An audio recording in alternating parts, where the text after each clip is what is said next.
Radio J. C'est bon pour la santé. Le MAG, Serge et Nicolas Rafale. Radio J. Bonjour à toutes, bonjour à tous. J'espère que le docteur Serge Rafale est de bonne humeur pour cette émission, car c'est vraiment le jour. Eh ben, c'est vraiment le moment. Voilà, il n'y a pas de meilleur moment. On est très heureux aujourd'hui car on va parler bonne humeur en recevant un invité, un ami fidèle de l'émission. C'est bon pour la santé, le professeur Michel Lejoyeux. Bonjour, professeur. Bonjour, c'est vrai, ami, et content d'être de nouveau avec vous. Chef du service de psychiatrie de l'hôpital Bichat, que vous, auditeurs, auditrices, vous connaissez probablement tous pour ses ouvrages au titre résolument optimiste. Citons liste non exhaustive. Tout déprimé est un bien portant qui s'ignore. Les 4 saisons de la bonne humeur, en bonne santé avec Montaigne. Tiens, on va parler de l'ami Montaigne en deuxième partie. Vous êtes notre invité pour votre dernier opus, L'aventure. C'est la belle aventure de la bonne humeur, paru chez Robert Laffont. Le livre qui apprend à être heureux, c'est la première partie de l'entretien avec le docteur Serge Rafale. Radio J. C'est bon pour la santé. Le MAG, Serge et Nicolas Rafale. Radio J. Professeur Lejoyeux, bonjour. Bonjour, docteur Rafale. Ravi de vous retrouver. Une leçon de bonne humeur sera la bienvenue dans le contexte ambiant. Je suis persuadé d'ailleurs qu'après ces 52 minutes passées avec vous, nos auditeurs trouveront la température plus douce, la lumière moins blafarde, l'épidémie de grippe moins virulente, les jours prochains plus riches de promesses. La santé, c'est, dit-on, selon une définition classique mais bien restrictive, le silence des organes. Pour vous, la santé du corps et de l'esprit, c'est la bonne humeur. On doit à tout prix la rechercher car elle a une influence sur la santé, la longévité, l'immunité, la réussite amoureuse et familiale, la créativité, l'image qu'on renvoie aux autres. Et comme vous l'écriviez déjà dans un précédent ouvrage, être plutôt de bonne humeur ne rend pas toujours totalement heureux. Ça n'est pas le bonheur total, le nirvana, l'extase. Mais pour être heureux, il faut être de bonne humeur. Partons donc dans cette aventure de la bonne humeur, dans les pas de votre héroïne, Maria. Maria Gary, avec un petit souvenir de Romain Gary, qui lui malheureusement n'était pas toujours de bonne humeur. Le temps s'écoule, Hémophile chante Souchon. Nous allons enlever le H et découvrir l'importance des émotions, des croyances, surtout lorsqu'elles sont fausses, des pensées automatiques. Vous expliquez que les émotions ne sont pas des indices de maladie, mais extrêmement importantes. Quand elles sont fortes, positives. Oui, il y a un beau livre, vous savez quel livre d'Albert Camus, L'étranger, qui commence... On en reparlera tout à l'heure. On en reparlera, mais qui commence par ce matin, ma mère est morte. Et le héros d'Albert Camus est malade de ne pas ressentir du deuil. Donc dans des moments difficiles, et on en a connu dans l'actualité, malheureusement on en connaît encore, celui qui est malade n'est pas celui qui ressent des émotions, mais celui qui n'en ressent pas. Alors là, on va parler, professeur Lejoyeux, de l'hématologie. L'hématologie, les patients savent presque toujours ce qu'il faut faire pour aller mieux, mais sont incapables de le faire ou n'en ont pas envie. Oui, l'hématologie, je me suis fait plaisir Oui. en inventant cette pratique qui est au fond quand même... Alors, elle est fictionnelle, évidemment. Il n'y a pas d'hématologue installé dans Paris, mais elle renvoie à ce qui est aujourd'hui quand même une grande nouveauté de la psychothérapie, c'est-à-dire de travailler sur les émotions. Il faut donc apprendre à reconnaître ses émotions, identifier et combattre les croyances qui nourrissent les idées tristes, se débarrasser des comportements et des idées toxiques, faire des expériences de bonne humeur. C'est ce qu'on va faire pendant ce temps passé ensemble. La biologie des émotions, puisqu'on est dans une émission qui est une émission médicale, elle se cache quelque part dans le cerveau, la bonne humeur ? Alors, il y a beaucoup de maladies biologiques, je pense à l'hypothyroïdie, je pense au diabète débutant, qui peuvent s'accompagner de moments de mauvaise humeur. Mais pour ce qui est des maladies purement émotionnelles, il n'y a aujourd'hui pas de paramètres biologiques qui nous soient utiles pour les comprendre ou pour les traiter. Il y a une structure anatomique qui est impliquée dans la mauvaise humeur ? Non, il y en a beaucoup, mais aucun psychiatre, aucun neurologue ne peut regarder une IRM cérébrale et dire cette IRM est celle de quelqu'un qui est de bonne ou de mauvaise humeur. Il y a évidemment des facteurs qu'on appelle les neuromédiateurs. Je pense notamment à la sérotonine et aux médicaments qui agissent sur la sérotonine, mais pas au point qu'aujourd'hui, on ait très simplement un dosage utile en pratique. Et donc, il n'y a pas de gène de la bonne humeur. Par contre, il y a des facteurs génétiques, il y a des familles dans lesquelles il y a des surreprésentations de la dépression, mais il n'y a pas de fatalité. Dans ces familles-là, on peut aussi éviter les moments de mauvaise humeur. Comment on fait, professeur Lejoyeux, pour reconnaître les bonnes émotions? Alors, vous évoquez une méthode canadienne, je crois, la méthode ISOM, c'est quelque chose que vous utilisez? Oui, avant tout, on repère les maladies. Et je voudrais juste le poser parce que moi je parle de ces 4 E qui sont les 4 E qui font la différence entre une émotion normale et une émotion pathologique. Quand on a une perte d'énergie, une perte d'estime de soi, qu'on se considère comme mauvais, une perte d'envie, qu'on n'a plus envie de rien. Vous savez, tant qu'on râle, tant qu'on a envie de quelque chose de nouveau, c'est qu'on va bien. Et des émotions en permanence négatives, là, il faut aller voir un médecin, il faut se demander s'il n'y a pas soit une cause psychiatrique qui s'appelle la dépression majeure, soit une cause plus biologique, ça peut être des ordres endocriniens. En tout cas, il faut prendre ce réflexe, perte d'envie, perte d'énergie, perte d'estime de soi et émotions négatives tout le temps. On demande un avis médical et dans tous les cas, on travaille effectivement sa bonne humeur et ses émotions. Mais vous savez, la dépression fait l'objet de beaucoup de déni. On adore s'interroger sur le fait de savoir si un pays est déprimé ou pas. Il y a des grands débats là-dessus sur les dépressions collectives, mais on est globalement assez mauvais, je pense notamment en France, pour reconnaître et traiter des personnes qui, très simplement, reconnues par leur médecin généraliste, pourraient être guéries de leur dépression. Il y a eu quand même une recrudescence des dépressions post-pandémiques. Il y a eu une recrudescence, notamment chez les plus jeunes, chez les plus isolés. Vous savez, la pandémie, vous l'avez vu, a été terriblement inégalitaire.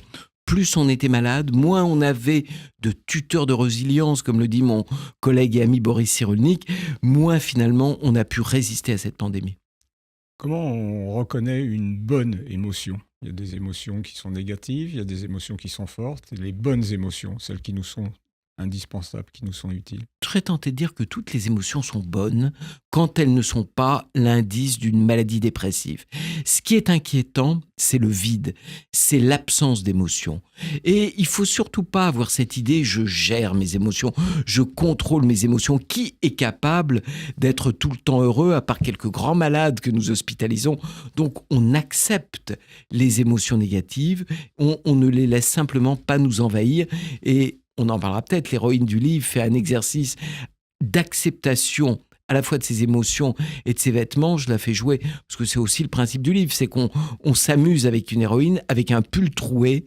Elle va supporter d'avoir un pull troué et ça va lui apprendre à supporter ses émotions négatives. Donc, pas de fantasme du bonheur permanent. Il n'existe pas, il suffit d'écouter l'actualité pour être immédiatement saisi de moments d'émotions négatives et pas non plus de fantasme de je gère toutes mes émotions. Mais au contraire, je les accepte et je m'apprends à les accepter. À plusieurs reprises, là, à 2 reprises, vous avez évoqué d'emblée l'absence d'émotion, donc l'alexithymie. Oui, c'est un concept qui a été inventé par un psychiatre qui s'appelle Georges Sifneos pour A privatif, lexi, lire, thymie, ses émotions. Quand je ne sais pas lire mes émotions, soit parce que j'en ai pas, soit parce que je considère que moi je suis quelqu'un sans émotion, je suis beaucoup plus exposé aux maladies que quand j'ai des émotions. Et paradoxalement, on vient beaucoup me voir en consultation en me demandant est-ce que je serais pas un peu hypersensible. Je suis pas inquiet qu'on soit hypersensible, je suis inquiet qu'on dénie et qu'on refuse de voir ses émotions. L'hypocondrie vous inquiète moins que l'absence d'émotion. Absolument, absolument. L'absence d'émotion, ça expose vraiment à toutes les maladies. Vous allez peut-être nous lire un très court passage de Charles Baudelaire. Quand le ciel bas et lourd pèse comme un couvercle sur l'esprit gémissant en proie aux longs ennuis, et que de l'horizon embrassant tout le cercle, Il nous verse un jour noir plus triste que les nuits. C'est extrait de votre livre. Oui, c'est pas moi qui l'ai écrit, hein, c'est Baudelaire. Non, mais bien sûr. D'abord, vous le lisez très bien et je suis pas sûr que Baudelaire n'était pas atteint de vraies maladies dépressives pour le coup. Et je pense que quand on est à ce niveau-là de sombre, de noirceur, de blues, là, il faut quand même revenir au sujet de s'intéresser à au fait de savoir si on n'est pas atteint d'une maladie dépressive. Alors, on va essayer d'apporter à nos auditeurs des solutions. Donc, à la fois, à la suite de vos précédents ouvrages, vous utilisez beaucoup l'art-thérapie. Oui, la lecture, évidemment. Maria, mon héroïne, rencontre un émoto-libraire qui lui fait lire des livres qui font du bien. Il y en a 3, par exemple, que lui fait lire son émoto-libraire. Il y a les livres de Platon, enfin, les dialogues de Socrate. Pourquoi ? Parce que quand vous lisez Socrate ou quand vous lisez toute la philosophie et elle en fait l'expérience en direct, ça vous apprend à changer de croyance et à changer notamment les croyances négatives. L'assouplissement de la pensée. L'assouplissement de la pensée. Elle apprend aussi chez Baruch Spinoza, dans un livre qui s'appelle Le traité d'amendement de l'intellect, ce que sont les passions tristes et toxiques. Et Baruch Spinoza en identifie 3. L'obsession de l'argent. On est, vous savez, dans les maximes des pères, dans les Pirkei Avot, il y a une phrase qui dit « Qui est riche ? Celui qui se contente de ce qu'il a ». La course permanente vers l'argent, vers la richesse, est une manière d'être régulièrement découragé. Donc, la recherche de l'argent, la recherche, dit Spinoza, de la luxure et de la séduction, c'est-à-dire espérer que tout le monde vous aime, ce qui n'arrive pas dans la vie, et espérer séduire tout le monde. Et puis Spinoza dit, il y en a une troisième qui est encore plus insidieuse, parce qu'on l'emmène jusque chez soi, c'est la recherche du pouvoir. Donc elle va, avec Spinoza, mais un Spinoza très accessible, très adapté au quotidien, là aussi, apprendre à avoir des bonnes émotions. Et si vous m'en permettez un troisième que j'aime beaucoup, qui est un peu le fondateur de toute la psychologie comportementale, c'est Alain. Alain a dit des choses indépassables. 1, le pessimisme est de nature, tout nous pousse à être pessimiste ou dépressif. L'optimisme est de combat. Donc c'est pas parce qu'on vit dans un environnement, dans une actualité qui peut être déprimante, qu'il faut pas avoir des petits combats optimistes.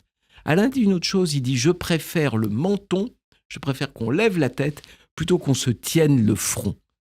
Et la dernière chose que nous dit Alain, qui est très jolie, par rapport à ceux qui disent « Je veux une vie totalement accomplie, je veux réaliser tous mes désirs », Alain dit que pour être heureux, on a besoin de quelques désirs encore inaccomplis qu'on va espérer satisfaire. Donc vous voyez, au fond, cette sorte d'anti-perfectionnisme de l'émotion, où on les accepte et on va se nourrir à la fois d'expérience de vie et de sagesse pour retrouver de la bonne humeur. Vous avez parlé de la philosophie, la littérature a une grosse importance pour vous, la musique également. Oui, il me semble que, je ne vais pas trahir de secret ici, mais il me semble que nous sommes 2 à aimer la musique. Alors, je vais pas. Le livre se termine à l'opéra, qui n'est pas un sujet que vous connaissez du tout, Dr Raphaël, hein, l'opéra. Hein, donc, pourquoi la musique ? D'abord parce que un musicien, c'est un vecteur d'émotion. Vous pouvez avoir la meilleure cantatrice du monde ou le meilleur soliste du monde, s'il ne transmet pas d'émotion, ce n'est pas intéressant. C'est d'ailleurs comme ça que le livre commence. C'est ce que ressent votre héroïne, en fait. Absolument. C'est à la suite d'un concert, qui est un concert qu'elle considère comme raté. Un concert pour une date qui se rapproche, qui est celle du Blue Monday. Vous savez, elle veut, le jour du Blue Monday, le 3e lundi de janvier, affronter cette tragédie ou cette obsession du Blue Monday en donnant un concert. Et puis elle est rattrapée un peu par le sujet, elle va s'apercevoir qu'elle ne peut pas transmettre d'émotions. Donc la musique, c'est une transmission d'émotions, mais il y a une condition pour qu'on ressente les émotions musicales. C'est de ne pas avoir de la musique d'ascenseur, de la musique qu'on écoute machinalement, mais c'est d'être capable, en même temps qu'on écoute de la musique, de s'y fixer. Si vous regardez votre téléphone, si vous suivez Internet et que vous écoutez de la musique, vous n'aurez pas l'effet émotionnel. Donc moi, le verbe que je défends, puisqu'après Maria Gary va se guérir de sa mauvaise humeur par des verbes, le premier verbe qu'elle apprend, c'est le verbe zoomer. Vous voyez, on est tous les 3, et on est concentré sur l'instant présent. En étant concentré sur l'instant présent, on se fait déjà du bien. Si en plus on a une boisson chaude, agréable et une bonne musique, on va se prendre un petit rendez-vous avec soi et malgré le pessimisme de nature, on aura un petit combat optimiste ou de bonne humeur. On y viendra tout à l'heure, puisque vous avez la journée qui est une journée bonne humeur, parfaitement organisée. Je voulais peut-être dire un mot sur la poésie. Nicolas, vous souhaitiez peut-être nous citer. Le professeur Lejoyeux avait commencé à nous parler de Baudelaire. Le début de Baudelaire de et l'étranger. de l'étranger de Camus. Voici juste la lecture du début qui est très connue, mais sur laquelle on va pouvoir réagir ensemble. Le début de l'étranger d'Albert Camus. Aujourd'hui, maman est morte, ou peut-être hier, je ne sais pas. J'ai reçu un télégramme de l'asile, mère décédée, enterrement demain, sentiment distingué. Cela ne veut rien dire. Pour le moment, c'est un peu comme si maman n'était pas morte. Après l'enterrement, au contraire, ce sera une affaire classée et tout aura revêtu une allure plus officielle. On revient, professeur Lejoyeux, sur l'absence d'humeur. Vous expliquez dans votre livre, vous dites les hypersensibles se plaignent de leur tristesse et leur peur, c'est-à-dire qu'ils reconnaissent ces états. Les paralysés de l'humeur s'exposent à des douleurs, des maladies plus graves, car le malaise n'est pas identifié par l'esprit. Bien sûr, avec notamment plus de risques de maladies psychosomatiques, plus de risques d'expression par le corps. Donc, être à l'écoute de ces émotions, les reconnaître. Mais vous savez, pour être à l'écoute et les reconnaître, il faut déjà accepter qu'elles existent. Il faut sortir d'un déni. Moi, je vois beaucoup de gens qui disent « je peux traiter ma tension artérielle, je peux traiter mes douleurs, mais les mouvements de l'esprit, moi, je ne suis pas concerné. Ce n'est pas pour moi. » Quand on est dans le déni de ce phénomène, on ne va pas pouvoir l'aborder. Et moi, je fais un peu un pari, c'est que si vous finissez l'aventure de la bonne humeur, vous êtes au moins conscient, 1, que vous avez des émotions, 2, que vous avez des humeurs. Vous savez, cette phrase formidable de Jean Delay, l'humeur, c'est une notion facile à comprendre. On voit bien le matin si on est de bonne ou de mauvaise humeur, mais difficile à définir. Donc ce que je vous donne, ce que nous donnons aux auditeurs, ce sont des petits éléments pour définir leur humeur. Et encore une fois, merci pour votre lecture de Camus. J'ai l'impression de le réentendre, moi qui adore Camus. Vous savez, la fin où l'étranger est condamné à mort. Il dit « J'espère qu'il y aura beaucoup de monde à mon exécution et qu'ils pousseront des cris de haine. » Vous voyez, au fond, parce qu'il ne peut pas, je fais une interprétation très raccourcie, mais l'étranger, ne pouvant pas ressentir ses émotions, va avoir des comportements pour le coup irrationnels. C'est important pour vous de renoncer aux fausses croyances. Oui, c'est ce qu'on appelle la psychologie cognitive. Ça n'a rien à voir avec la foi ou des croyances autres, hein. Mais on a des modes de pensée, des plis de la pensée qui rendent malheureux. Le premier, c'est la pensée en tout ou rien. Soit j'ai une journée qui va être totalement réussie, tout ce que j'aurais fait est parfait, soit elle est catastrophique. La vraie vie, c'est que toutes nos journées, elles sont un peu contrastées. Donc nous apprenons, et Maria, je veux vraiment illustrer ce qu'est la psychothérapie comportementale et cognitive. Maria va l'apprendre, on va apprendre à penser en nuances de gris. Une deuxième pensée terrible, c'est le perfectionnisme. Si tout ce que je fais n'est pas parfait, mieux vaut ne pas le faire. Donc vous voyez, cette pensée absolutiste, en tout ou rien, ça va exposer justement à des moments de grand découragement.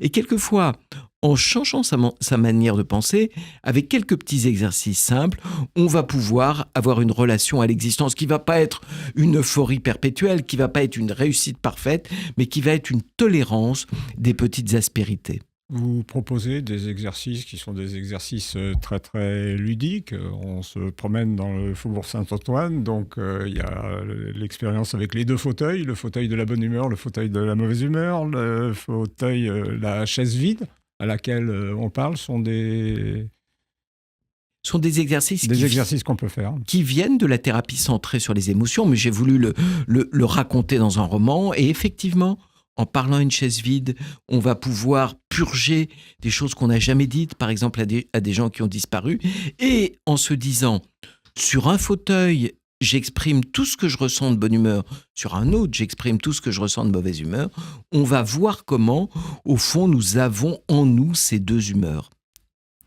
On se désintoxique des mauvaises émotions. Absolument, et on se désintoxique aussi on est en janvier, le janvier sec, le dry January. On se désintoxique aussi des faux amis, des faux amis que sont les toxiques, l'alcool, le tabac. On fait un tout petit geste qui va avoir un effet majeur sur sa santé, simplement en arrêtant l'alcool ou le tabac, qui va aussi nous désintoxiquer des mauvaises émotions. Vous dites c'est important de se parler seul pour commencer à changer. Les engagements sont d'autant plus forts qu'on les formule à haute voix. Oui, alors soit on a un complice familial, un ami, avec qui on va mesurer ses possibilités de changement, soit sinon, toute honte bue, le matin, devant le miroir de sa salle de bain, on va prendre quelques engagements et le fait de se voir en train de le dire, on a l'air un peu ridicule la première fois où on le fait, je vous le concède, mais ça va faire du bien. Votre ouvrage se termine par des exercices pratiques, ou plutôt la partie de notre entretien va se terminer par ces exercices pratiques qui sont, me semble-t-il, très utiles, où on conjugue des verbes de façon différente. Zoomer, bouger, supporter, honorer, remercier. Et c'est important, j'ai retenu, je zoome et je me concentre. Oui, zoomer, pourquoi ? Parce qu'on a montré que les femmes et les hommes qui ont une aptitude à vivre l'instant présent, en pleine conscience, c'est-à-dire qui ne sont pas en permanence sur plusieurs actions en même temps, vont globalement mieux. Alors, on ne le fait jamais tout le temps, on a évidemment tous des moments de distraction, mais s'obliger ou s'entraîner, c'est vraiment une capacité qui se muscle.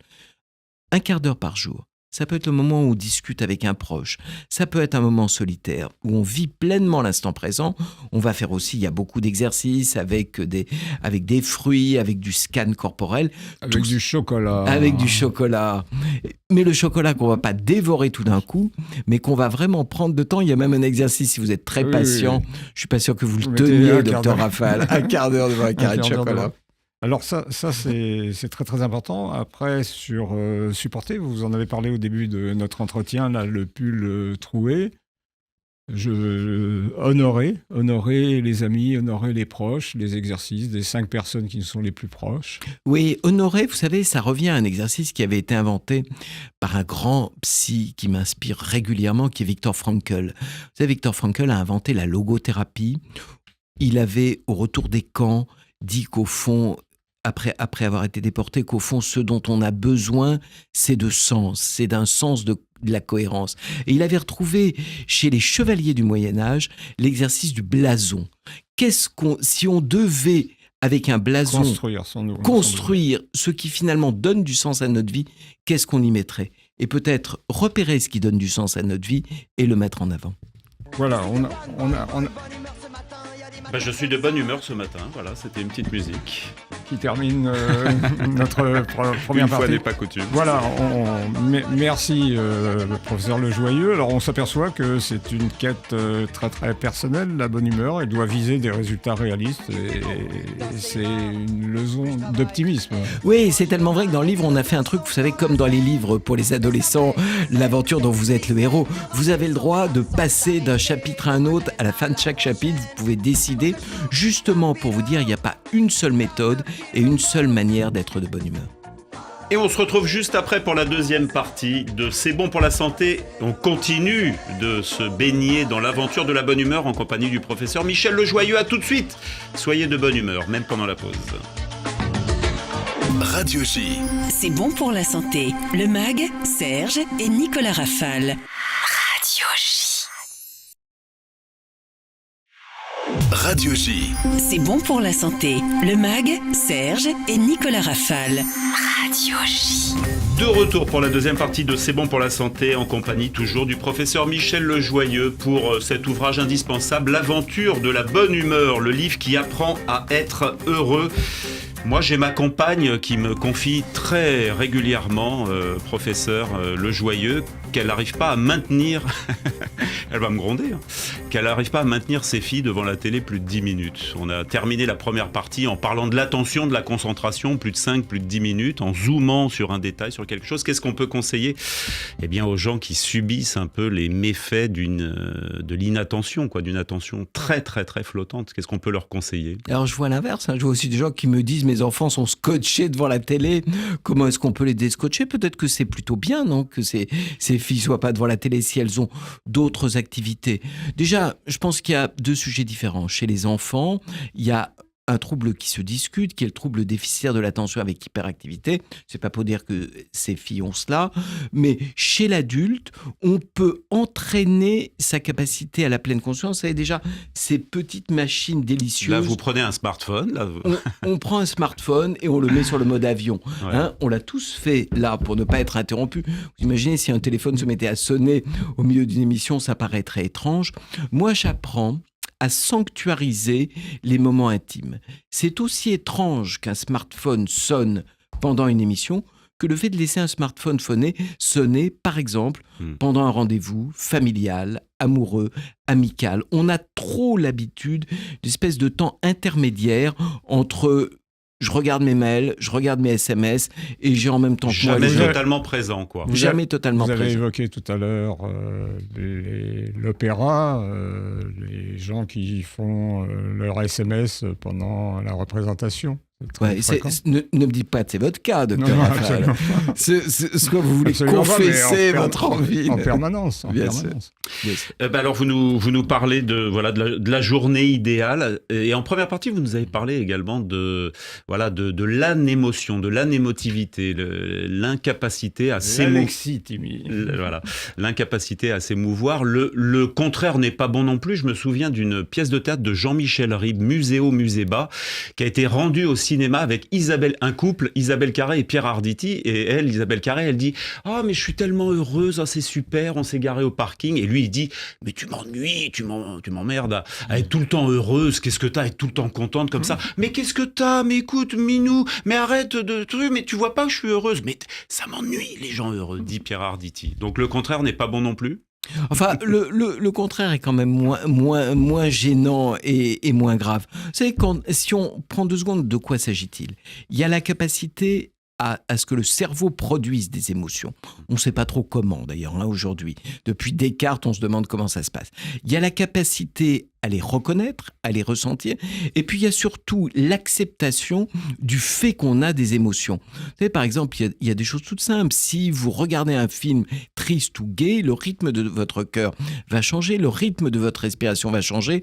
Donc, il faut qu'on reconnaisse l'émotion comme aussi objective et indiscutable que n'importe quel autre paramètre physique ou psychique. Alors, journée idéale, puisque je rappelais qu'en introduction, vous étiez, vous aussi, l'ami de Michel de Montaigne. On va parler de lui dans quelques instants, puisque c'est un vieil ami d'il y a 5 siècles qui nous apprend encore aujourd'hui énormément de choses extrêmement modernes. Le programme de la bonne humeur, peut-être pour vous, les plaisirs simples de la vie. Alors, vous avez parlé du chocolat en première partie, un carré de chocolat noir en pleine conscience. Vous disiez un quart d'heure, c'est peut-être pas la peine, on peut mettre un petit peu moins de temps. Un gâteau maison partagé entre amis, un cocktail sans alcool en écoutant Bill Evans, vous parliez de la musique. Un thé noir en lisant Gary, pourquoi pas, un auteur qui n'a pas parlé que du bonheur de l'humanité. Un yaourt sans sucre avec un pull troué, une salade d'antioxydants, ça va faire plaisir au docteur Raffael en visualisant les prochaines vacances. Un riz au curry sans son portable, une eau gazeuse en regardant le ciel, une soupe de champignons, etc., etc. Un plat bio, un thé vert en lisant La vie matérielle de Marguerite Duras. C'est un programme qui vous convient? L'alimentation, l'activité physique. En sachant qu'il y a une étude, j'essaie à chaque fois de me fonder sur des données un peu validées. Bien sûr qu'il y a la liberté du roman. Mais il y a une étude toute récente qui vient de montrer, plutôt que d'avoir des aliments de bonne humeur, moi je ne sais pas ce qu'est un aliment de bonne humeur, j'ai jamais vu un aliment, je parle sous le contrôle de mon collègue et ami le docteur Raffael, vous le mangez et immédiatement vous êtes pris d'un état d'euphorie. Ça n'existe évidemment pas. Mais une étude vient de montrer que celles et ceux qui mangent des restes, on a comparé habitudes alimentaires et prévalence des dépressions, sont plus souvent déprimés. Comme si le fait d'avoir au moins un repas frais, un repas qu'on fait soi-même, va augmenter le niveau de bonne humeur. pour plein de raisons. Peut-être c'est pas très bon pour la santé physique que de manger des restes, et aussi la capacité de se concentrer la pleine conscience tous les jours sur la fabrication d'un repas. Alors, on va parler de Michel de Montaigne. Là, on est en cette fin de XVIe siècle. On va aller, comme lui, à Sceaux et à Gambade. C'était sa philosophie de vie. Qu'est-ce qu'il nous a apporté ? On disait de lui que c'était le philosophe de la joie, philosophe et ami auquel vous avez consacré plusieurs ouvrages. Un livre, oui. Un livre. En bonne santé avec Montaigne. En bonne santé avec Montaigne. Et comme vous parliez de Socrate, lui, il a emprunté quand même grandement cette connaissance de soi-même, ce connais-toi soi-même de Socrate, plusieurs siècles plus tard. En quoi Michel de Montaigne peut nous accompagner aujourd'hui et nous accompagner dans la joie ? Alors, il a dit 2 choses formidables, Montaigne. La première, c'est « chacun regarde devant soi, moi je regarde dedans moi ». Vous voyez, au fond, on a tous des projets, des objectifs. Et même Montaigne dit être capable de regarder un peu ce qui se passe en nous fait du bien.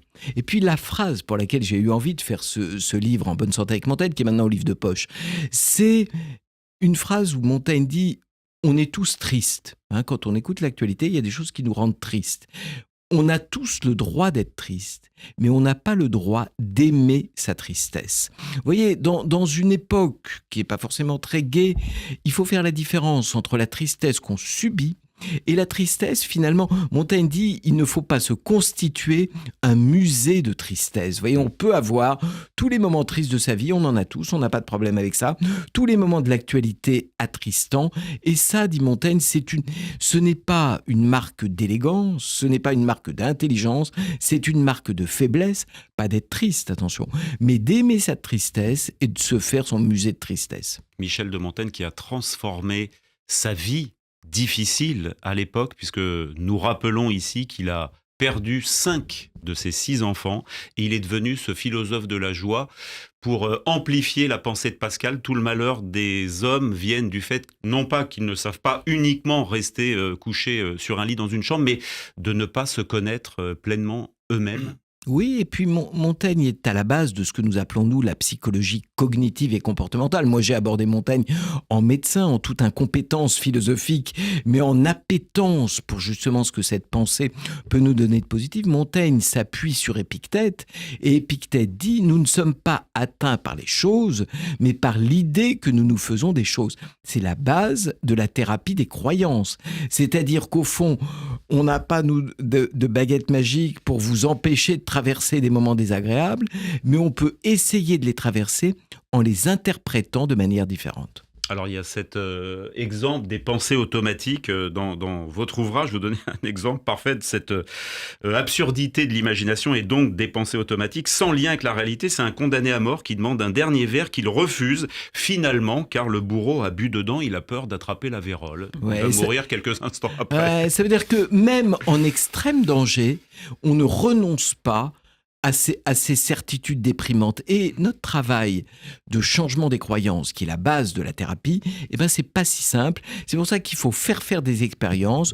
Et on commence avec des choses très ludiques, comme il y a dans mon livre, et puis on les continue pour changer petit à petit les croyances déprimantes. Vous expliquez qu'on peut attraper une fausse croyance comme un coup de froid, d'ailleurs. Oui, on peut attraper une fausse croyance. C'est bien aussi de contaminer un peu son entourage avec un peu d'optimisme. Vous savez, dans les grands débats sociétaux, il m'arrive souvent d'aller sur des chaînes de télévision qui font de l'actualité, où c'est à qui sera le plus pessimiste. Je veux dire, l'époque est pessimiste, la politique est pessimiste, la planète va pas mieux, le système politique, etc. À un moment, un peu de combat pour l'optimisme est finalement plus utile. Même si en étant pessimiste, vous allez raconter la fin du monde, la fin de la civilisation, vous allez intéresser. La réalité, c'est qu'on est en meilleure santé, on gagne plus d'argent, vous allez voir, vous aurez une augmentation si vous êtes optimiste.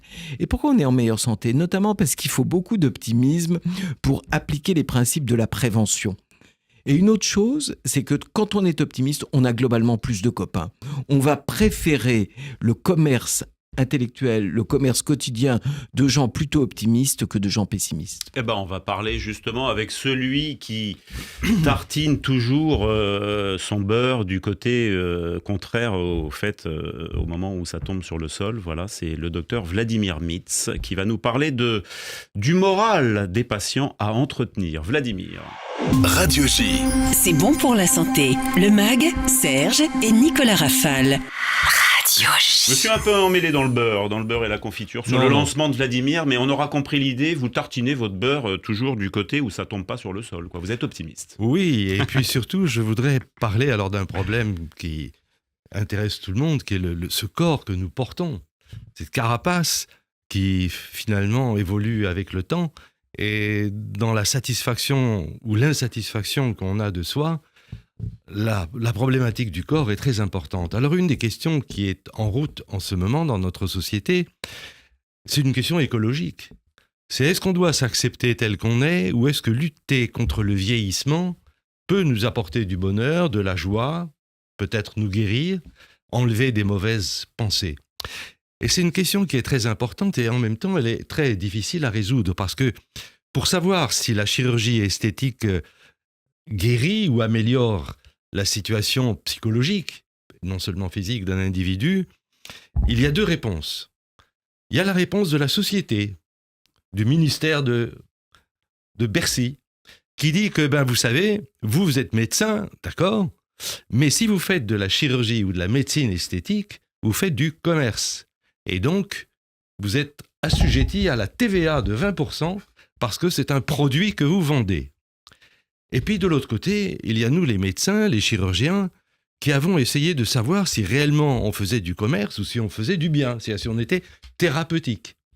Et toutes les études scientifiques sont très complexes à ce niveau-là, parce que comment savoir si après une opération, on a vraiment fait du bien à quelqu'un ? Alors il y a des échelles, il y a eu des mesures, il y a quand même eu pas mal de travaux scientifiques. On sait par exemple qu'un jeune homme qui a des seins à 13 ans, il ne va pas aller sur la plage, il ne va pas vouloir s'habiller, il va être triste, renfermé, et que là la psychothérapie ou la bonne humeur ne feront rien pour lui. Il faut faire un geste chirurgical qui est de lui enlever cette poitrine qui est le complexe. On enlève le complexe et il va mieux. C'est aussi le cas, par exemple, de certaines personnes qui ont un physique extrêmement disgracieux. Imaginez une personne avec un très grand nez, pas de menton, ce profil d'oiseau. On aura beau lui dire, soyez de bonne humeur, soyez positif, zoomez. Son problème, c'est que justement, quand il se voit dans la glace le matin, c'est terrible. Il a une souffrance qui est répétée plusieurs fois par jour. Et alors là, on s'aperçoit que si la psychanalyse ne fait rien pour lui, la chirurgie fait, en 2 heures, un geste extraordinaire parce qu'on lui redonne un nez conforme avec son visage et même on peut utiliser la bosse du nez pour augmenter le menton, ce qui va lui donner, on va le faire passer de laid à presque beau. Et donc, ce changement physique que nous apportons par le bistouri a quand même une certaine valeur. Et c'est là où donc je voulais vous m'entretenir un petit peu avec le professeur le Joyeux, dont l'exposé est vraiment extraordinaire. Mais le corps, et comment est-ce qu'on gère la disgrâce, l'insatisfaction de notre corps ? Votre sujet est tout à fait intéressant. Moi, ce que je vois en consultation, c'est qu'il y a des vraies disgrâces, comme vous le dites comme ça, ou des vraies aberrations que là, tout le monde souhaite corriger. Et puis, je vois aussi aujourd'hui beaucoup de perfectionnisme.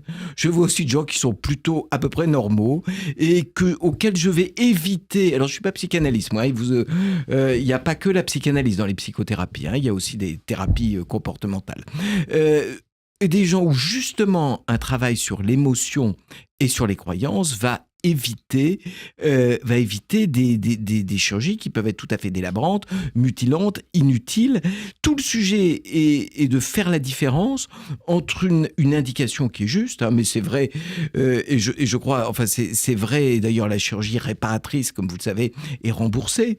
La chirurgie, quand il y a véritablement quelque chose qui ne marche pas, est remboursée. Tout le sujet est de répondre à ce qui pourrait être de l'ordre du perfectionnisme, où certaines personnes, et liées à la réalité, il y a des gens qui vont en être très contents, et d'autres qui finalement vont répéter des demandes parce que la base est psychologique.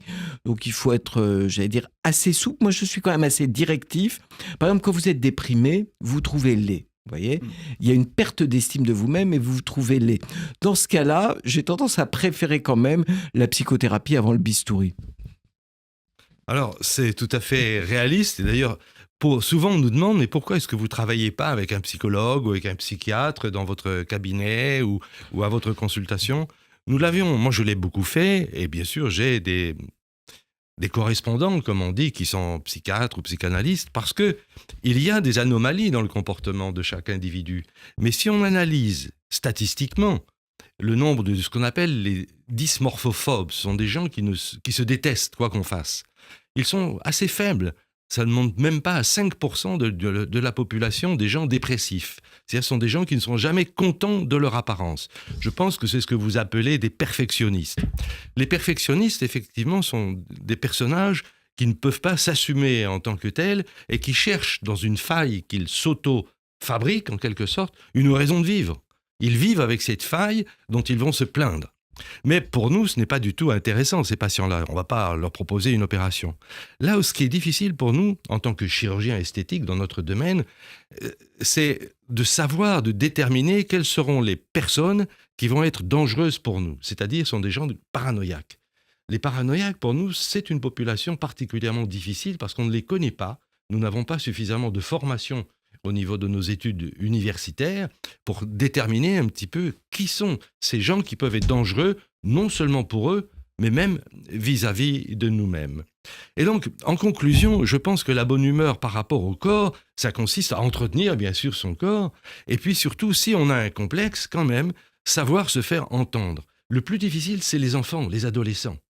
Alors, vous avez parlé tout à l'heure que vous étiez très raisonnable, mais quand même, quand on voit la puissance des médias, de TikTok, de Snapchat, qui envahit le champ de la connaissance des adolescents et qui sont en permanence en demande, pour être heureux, d'une perfection au niveau de leur corps, est-ce que les moyens que vous proposez sont ceux qu'il y a dans votre livre ou est-ce qu'il n'y a pas une autre forme aussi d'écoute de la part des parents ou de refus de la part des parents ? Quelle est la bonne attitude à avoir ?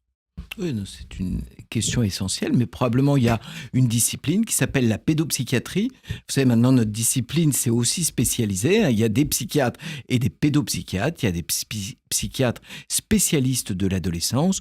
Et moi, je ne suis pas psychiatre spécialiste de l'adolescence. Et je pense que dans ces moments-là, rien ne vaut quelqu'un qui ait cette compétence spécifique et qui va intégrer deux choses. Qui va intégrer effectivement l'interaction avec les parents et le développement. On est face à une personne en situation de développement et en situation d'interaction. Vous savez, les bons médecins sont ceux qui font pas tout.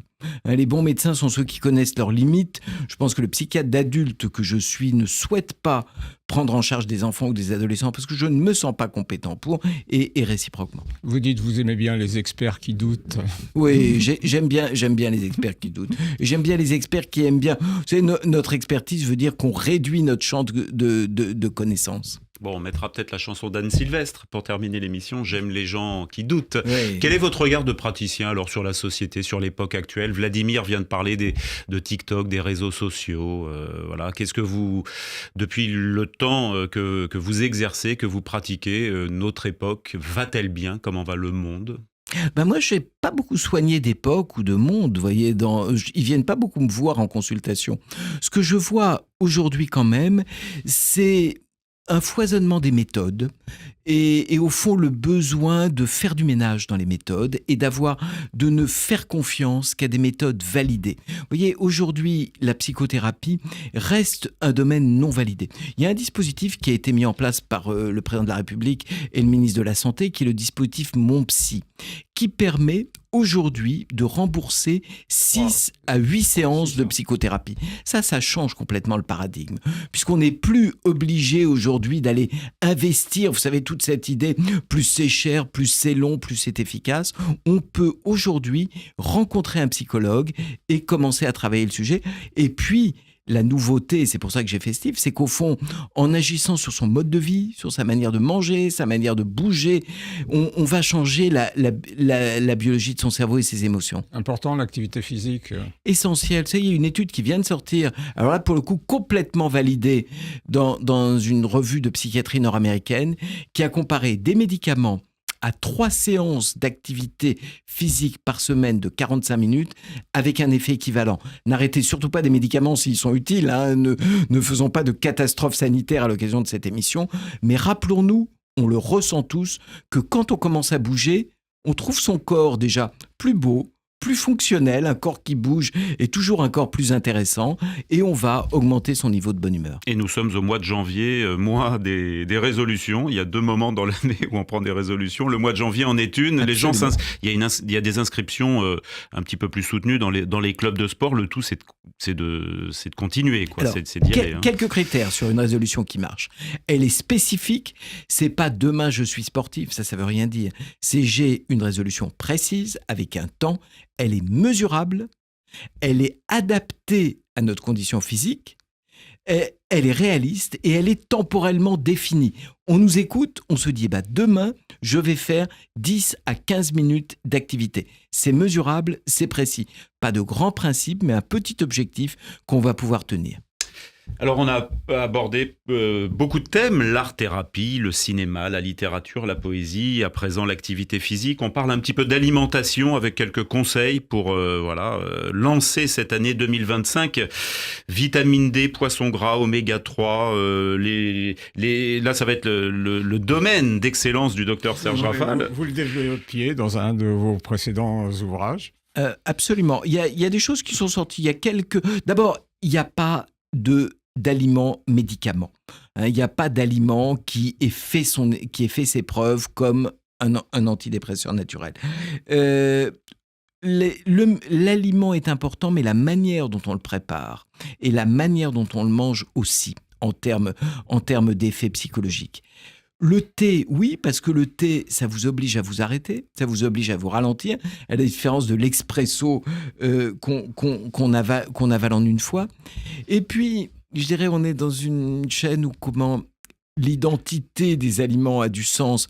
Il y a une étude, on n'a pas comparé le fait de manger selon son identité, mais il y a une étude chez les Japonais qui a comparé un régime soit complètement hamburger frites, soit adapté à la culture japonaise. Et on est mieux, on est de meilleure humeur quand on mange selon ses valeurs, selon ses cultures. Un de mes collègues qui était Gérard Haddad avait écrit « Manger le livre ». Quand on est capable en mangeant, d'incorporer, en plus du repas, quelque chose de l'ordre de l'identité, d'une morale, d'une éthique, on va avoir des effets. Alors, un gâteau aux pommes ou un gâteau au fromage. Un petit gâteau aux pommes ou un gâteau au fromage, ou quelque chose plus du Sud, je vous laisse choisir. Alimentation, donc très important, bien sûr, on le comprend. Et puis, continuer de se balader, de voyager, voilà, en compagnie de Montaigne. Moi, j'étais là je suis allé passer quelques jours à Troyes en compagnie de Rachid. Là, c'est pas mal aussi. Il y a quand même, on peut aller visiter, c'est un petit conseil, la maison, l'espace Rachid. Vous savez ce que dit Montaigne? Il dit le problème des voyages, c'est qu'il faut pas s'emmener avec soi. Montaigne dit un bon voyage, c'est un voyage où on se laisse un peu de côté, où on va changer un peu. Un vrai voyage, on ne s'emmène pas avec soi. S'engager dans des actions positives, ça c'est Montaigne ou Rachid qui aurait pu le dire. Se protéger des grincheux et des râleurs en choyant son auto-compassion. On cherche de l'aide, on sollicite ses amis, on exprime ses émotions. C'est ce que vous aviez dit en première partie, c'est très important. Celui qui n'en a pas est le plus grand ennemi de lui-même. Oui, et puis Montaigne parlait d'une dimension qui traverse tous nos travaux sur les émotions, qui est le sentiment de cohérence. Vous voyez, on essaie d'être cohérent entre ce qu'on fait, ce qu'on a envie de faire. Et pour ça, il y a un petit exercice qui est de faire la différence. On parlait des objectifs, entre les objectifs à court terme, qu'on ne tient pas forcément, et les valeurs, qui sont des choses à long terme, qui nous animent, que ce soit des personnes ou des valeurs plus générales. Savoir dire merci, professeur Lejoyeux, vous l'expliquez dans votre livre. Absolument, dans le livre, j'explique même comment on fait une bonne lettre de gratitude. Bon, c'est nous qui vous disons merci alors d'avoir été avec nous pendant ces 50 minutes de C'est bon pour la santé. Vous n'avez pas le casque, mais on a mis un petit Anne Sylvestre. J'aime les gens qui doutent. J'adore Anne Sylvestre. On laisse nos auditeurs sur la suite de la chanson et on vous remercie professeur Michel Lejoyeux, d'être venu nous raconter cette aventure de la bonne humeur aux éditions Robert Laffont. Merci Vladimir Mitz, merci Serge Rafal, merci Benjamin Arnault, qui était de bonne humeur aujourd'hui, comme d'habitude. Anne Sylvestre, à la semaine prochaine.